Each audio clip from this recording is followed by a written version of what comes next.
Hey folks, so today I'm going to be solving a math problem that I found. It looks like a really interesting one. So we have this equilateral triangle right here with a circle inscribed within it, and our goal is to find the area if we're given one of the side lengths. Okay, so let's go ahead and get started. The first thing that I'm going to do when I first look at this picture is recognize that I have no clue how to find the area of this. Okay, this little circular triangle thing, I guess it's concave, right? Because it's definitely not convex. If I take a point over here and connect it to a point over here, I am outside of my domain. Not that we need to quibble over terminology, but this little circular triangle thing, I have no idea how to take the area of that. So doing it brute force would not work because I'd have to take the area of two of them plus the area of the circle. But is there a way to somehow indirectly find the area of one of these pieces? And it turns out there is. If you think about it, so go ahead and pause the video and think about how you would solve it, okay, by just using the area of shapes that you know. So pause the video and really think about it. Okay, so what I would notice is if I take the entire triangle right here, okay, so I'm just going to kind of redraw this again. If I take the entire triangle, and I know the area of that entire triangle, I can subtract off the area of the circle, right? And what I'm left with is the area of all three of these figures combined. Now, they all have to have the same area because this is an equilateral triangle with a circle perfectly inscribed within it, okay? You can prove that to yourself if you want. You can, of course, draw these. You can connect these if you want and make an argument, but just take my word for it, just for the simplicity of the problem. Okay, now all we have to do is multiply this by 2/3. And the reason we have to multiply it by 2/3 is if we know all three of these, we divide by 3 to get the area of one of these figures, and then we multiply by 2 because that's how many we want. Okay, so what did I just say in math notation? So we're going to take the area of the full triangle minus the area of the circle. And that gets us all three pieces. We're going to take that times 2/3 to get the area of just two of these figures. And then we're going to add the area of the circle, right? Because we subtracted it off in the beginning just to get these figures. So now we need to add that back in. So we're going to take the area of the circle back in. We can actually simplify this a little more because we know the area of the circle can only be expressed in terms of the radius. So this is actually going to be 2/3 times the area of the triangle minus 2/3 pi r squared plus pi r squared,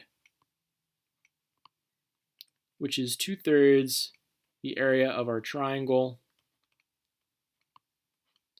minus or plus 1/3 pi r squared, right? So all we need to do is figure out the area of the triangle and the radius of the circle, and we're done. Is there a way that we might be able to do that? Indirectly, possibly. Okay, so I noticed that the circle and this midpoint right here, this is the point of tangency for the circle, okay?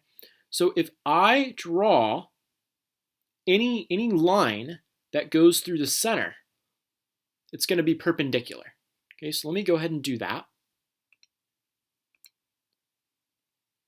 So I'm going to go ahead and draw this. You'll notice that it actually, if it goes through the center, it also is going to intersect this side right here, all right? Because it's an equilateral triangle. That's a property of equilateral triangles, that it's going to touch one of the vertices of this equilateral triangle through the midpoint. All right, now we know that we have a right angle here.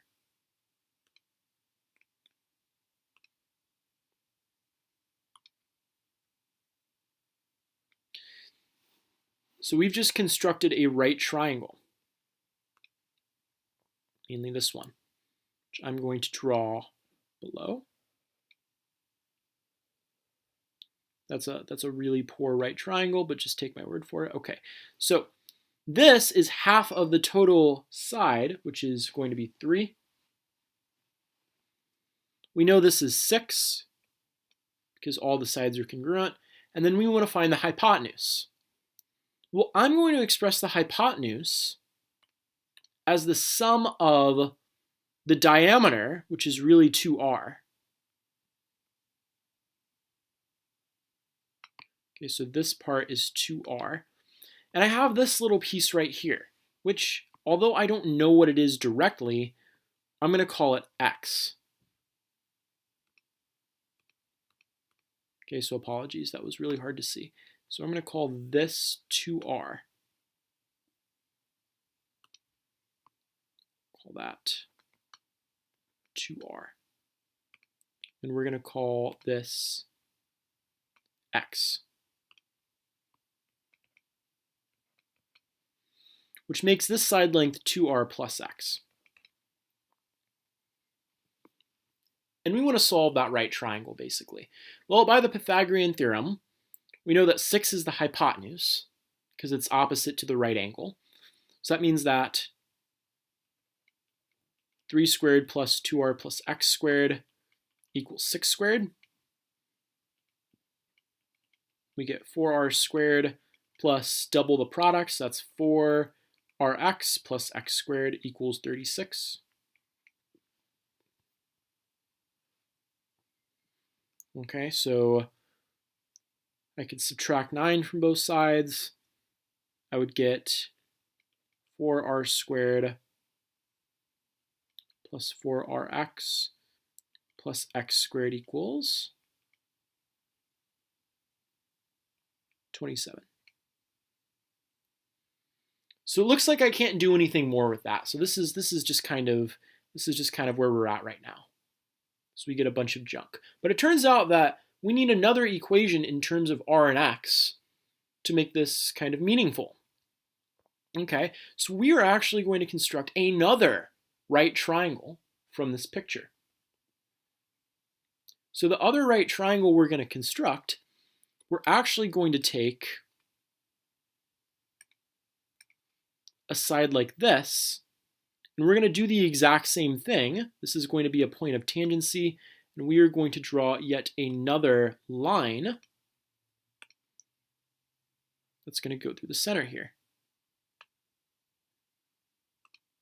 like that. And because this is a point of tangency, we've just formed a right angle. Okay, so this is a right angle. And now I'm only going to be paying attention to this portion of the right triangle, one I am outlining in black here. So this right triangle is clearly smaller than the first one, but it has the advantage of being in terms of r and x, as well as other sides that we know. So I'm going to redraw that triangle. I'll do it in black.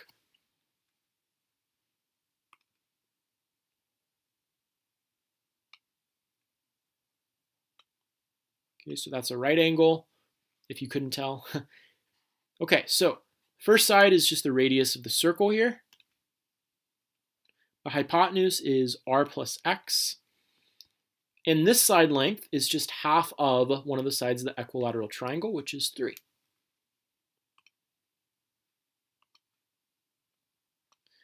Okay, so let's use the Pythagorean theorem and see if that clears anything up for us.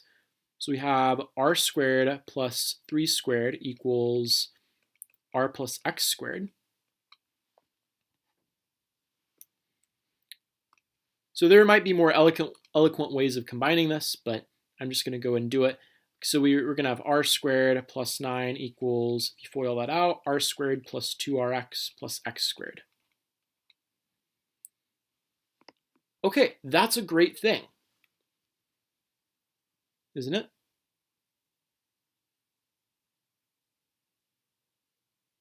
Because the r squareds cancel, and I just get 2rx plus x squared equals 9. But surprise, surprise, I can factor out an x, and I get that 9 is equal to x times 2r plus x. So I'm going to stop here. So we have our first equation. We have our second equation. And I look back at my first equation and I notice I actually FOILed all of that for no reason. So I'm going to go back and I'm actually going to erase all of this except the starting equation, because I see that I have 2r plus x that I can solve for. This 2r plus x is the same as this one that I can just substitute in. So let's solve for it. So this gets us 9, this gets us 36. So 2r plus x squared is still going to get us 27.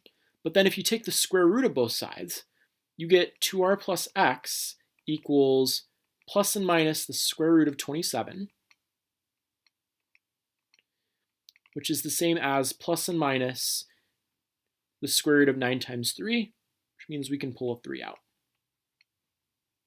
Now, the plus and minus is just there because we're solving an equation involving square.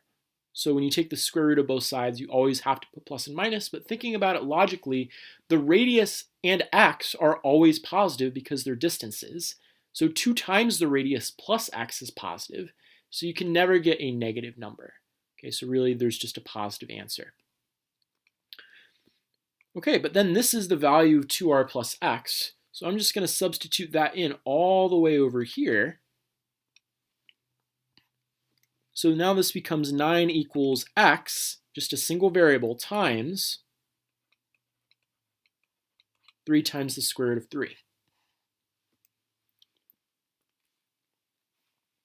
Okay, so then x is going to equal 9 divided by 3 square root of 3, or 3 over 1 square root of 3, which when you rationalize, 3 square root of 3 over 3, and all that work was done to show you that x has to be the square root of 3. How does that help us? Well, if you go back to the original equation, we can now back solve for r. Okay, so where do you want to do that? Well, I would just do it right here. So if 2r plus x has to equal 3 root 3, since 2r plus x is 3 root 3,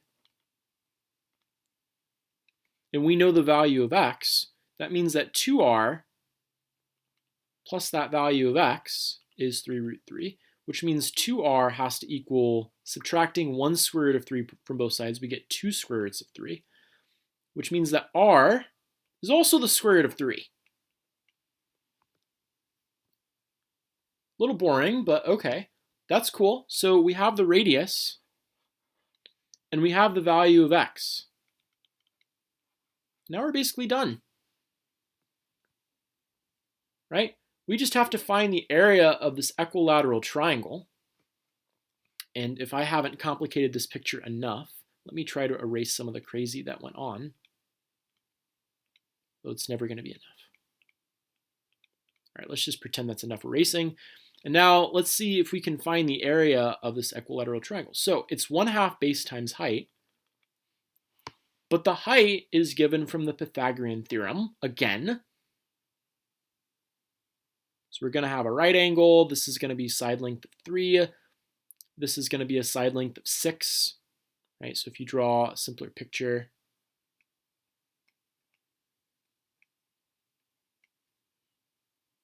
all right, we've solved this before. This is 3 root 3. Okay.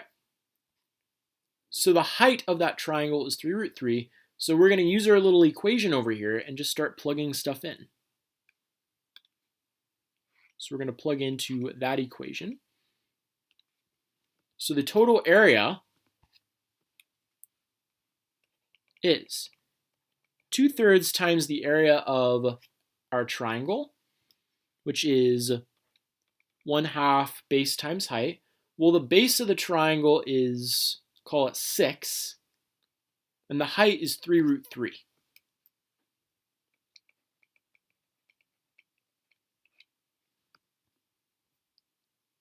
Plus a third of the circle's area. So that's 1/3 pi r squared, where r is the square root of 3. Okay, but then half of 6 is 3. These 3's cancel. So we have 3 times 2, which is 6.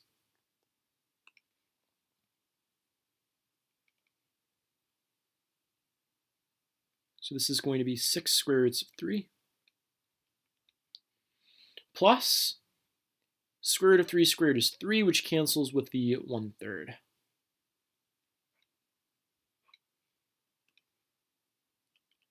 And that's a good place to stop.